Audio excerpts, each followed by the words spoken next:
Welcome. Hello, everybody. My name is Derek. I've lived in China for 5 years, where I met my daughter and my wife. I married there, and they're still living there. And now I live in America, and immigration takes forever, and that really sucks. But I know a little bit of Chinese, and that's what I would like to teach you today. Because Chinese is really interesting to me, and I think it would be interesting to a lot of foreigners that want to just sort of gain a little bit of wisdom about Chinese. So let's start off with two characters.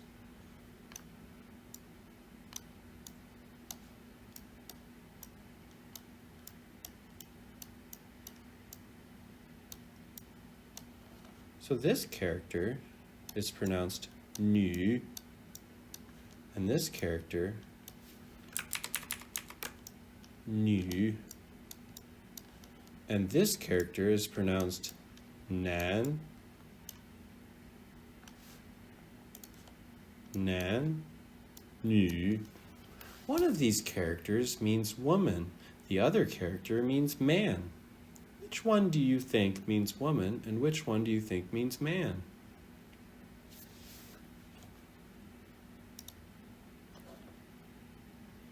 If you said this character means woman, you are correct.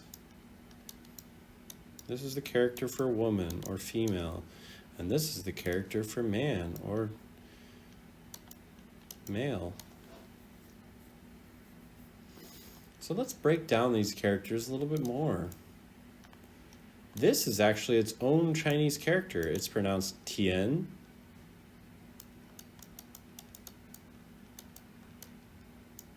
And what does that mean? That means field. And this character is pronounced li. So this whole character is nan, but nan is made out of tian and li.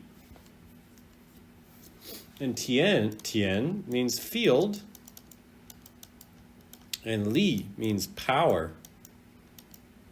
So do you understand the ancient Chinese wisdom of what a man represents? He does the work. He works outside, growing and providing food for the woman. He protects her. He takes care of her. And I'd also like to share a nice website called Yellow Bridge, which forced me to disable my ad blocker so it can pollute the screen with all these ads. And I don't know if I can send them a donation or something to get rid of them, but that would be very nice. Anyways, here we have nan. And right here, so I didn't make it up. It is tian, field, arable land, cultivated. Li, power, capability, influence. So how is this made? Well, it's made from people who do the work in the field with strength. Great. So let's move on to the next part. What words could we make with nu? Well, we could make, well, first I want to teach another word. 孩子. This means kid, children, kid. And this word, 孩, we can learn another time, but this is the word I want to focus on right now, 字. You can add 字 to the end of some words to create a noun. 字. And there's no tone because it's at the end of words. Sometimes there's no tone for the character at the end of words. Anyways, let's take this character, and we'll put it with nu. And if you can write Chinese better than me, I'm sorry, and I don't know why you're watching this video, because my Chinese writing is pretty lackluster given the fact that I type it more than I write it. Anyways, this means, so this means good. And it's pronounced hao. Hao. Hao. So do you understand? How did we make hao? We used a woman and a child together. We put a woman and a child together and we got good. Because things are good when women and children are together and taken care of, when the mom can take care of the baby.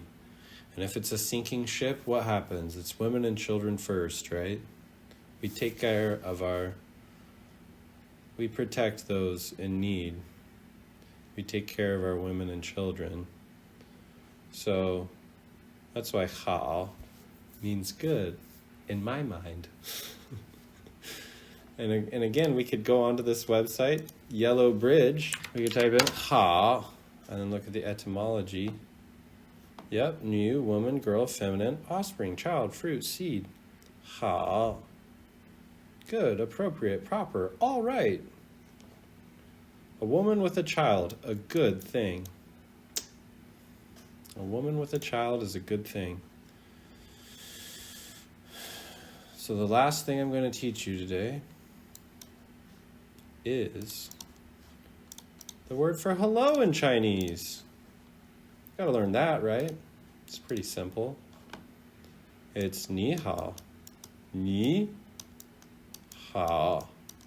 Ni hao. Is it this hao? Yes, it is that hao. So we'll say ni, you, hao. You good.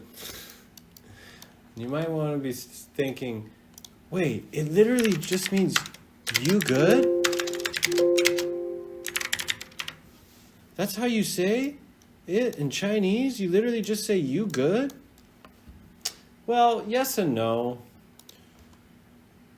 I tried to explain to one of my students that yes, ni means you and hao means good. So literally it does mean you good. But he's a Chinese student and he said, no, teacher, it just means hello. It doesn't mean you good.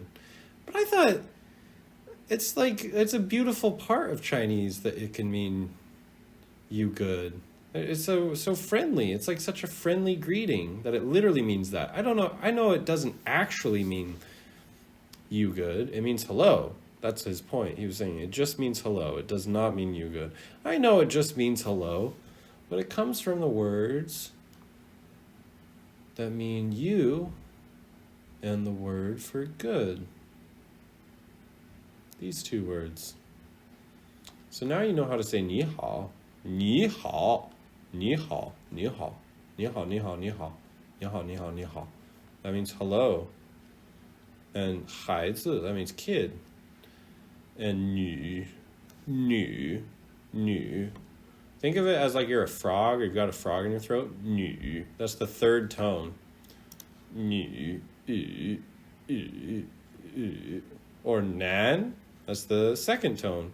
So we've got 1, 2, 3, or 4, and they're always in this order. The fourth tone is always this tone. The third tone is always this tone.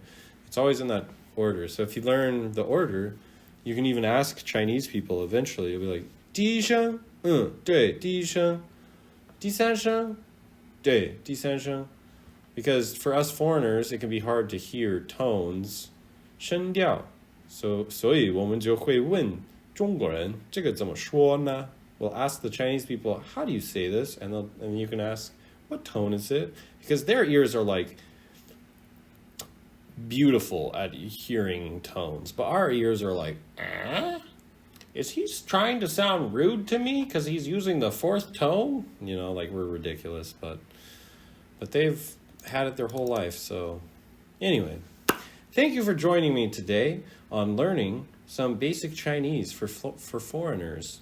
And I hope that you can have a deeper appreciation and understanding of the Chinese language and sort of language wisdom behind it. And eventually you'll understand more and more of Chinese culture, and the world will be closer and things will be more fun. Because when you learn languages more and more, you'll start to realize that communication and language is art as much as a skill. And there's so much beauty in the way that you can express yourself. That's all for today. Thank you for watching.